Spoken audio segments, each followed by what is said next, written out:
likambo likweyaki sosolisa bana bayo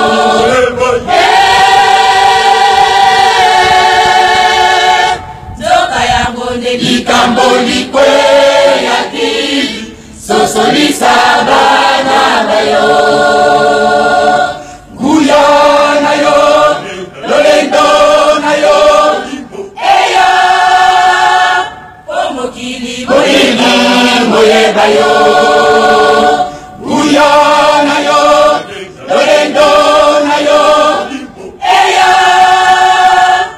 omokili boyini moyeba yo nguya ya nzambe kozipa mokili wakesika yo motoni okokende sango eyaki omokili kelelo ebetamaki kelelo ebetamaki omoyeba yange nyange bolingo santu uya ya nzambe kozipa mokili wakesika yo motoni okokende sango eyaki omokili kelelo ebetamaki kelelo ebetamaki omoyeba yange nyange bolingo santu uya nzambe kozipa mokili wakesika yo motoni okokende sango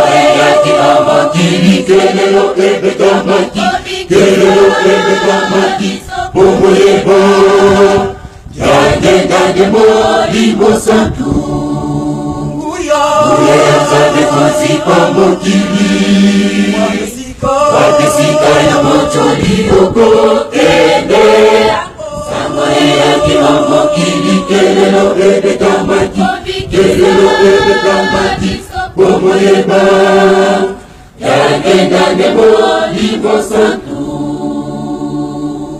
papa nyangenga ya solo toyokaki kelelo sosolisa motokoka kosanjo elongo na bafeti bayo sosolisa biso motokoka kosanjo elongo na bafeti bayo sosolisa motokoka kosanjo elongo na bafeti bayo sosolisa biso motokoka kosanjo elongo na bafeti bayo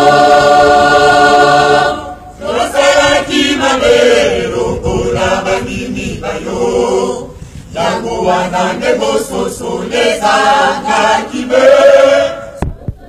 biso motokoka kosanjo elongo na bafeti bayo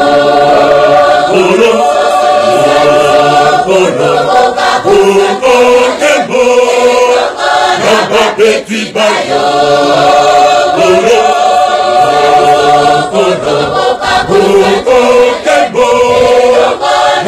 petit bayo,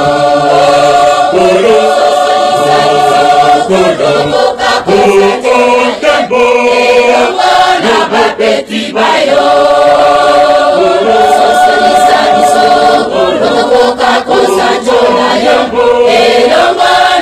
petit bayo, osalaki mabe longo na mangini bayo, yango wana nde bososolezangaki be sosolisa biso otokoka kosanjola yo elongo na bapeti bayo otokoka kosanjola yo elongo na bapeti bayo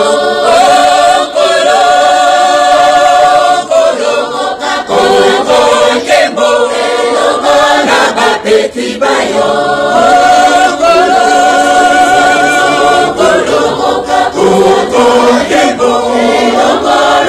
petit bayo,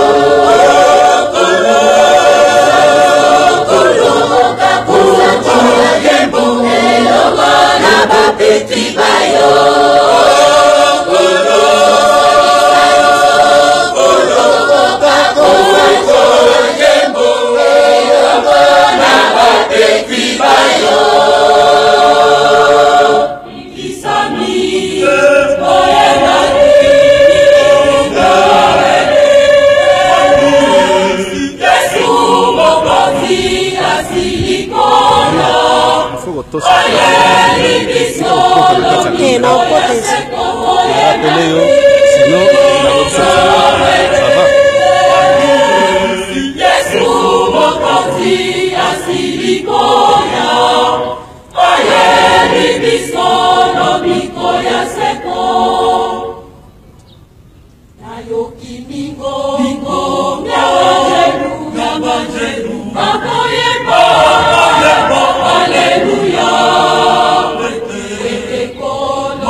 uzeti kutusonga jamuza yai. Yangalala, yangalala, Afrika ununge ukemerwa. Nani wapanza nyomu Afrika, mulera utulwa pefurusi. Nikwetaliya kwesoka kwa mitungi nyanso, ewa wetaliye titumbulezo. Kanalianso na wa utubanzulu, tatanza mitukutondele. Yangalala, yangalala, Afrika ununge ukemelwa. Nani wapanza nyomu Afrika, mulenga utulwa pemvuluzi. Emwetaliya kwesoka kwa mitungi nyanso, ewa wetaliye titumbulezo. Kanalianso na wa utubanzulu, tatanza mitukutondele. Yangalala, yangalala, Afrika ununge ukemerwa. Nani wapanza nyomu Afrika, mulera utulwa pevuluzi. Emwetaliya kwesoka kwa mitungi nyanso, ewa wetaliye titumbulezo.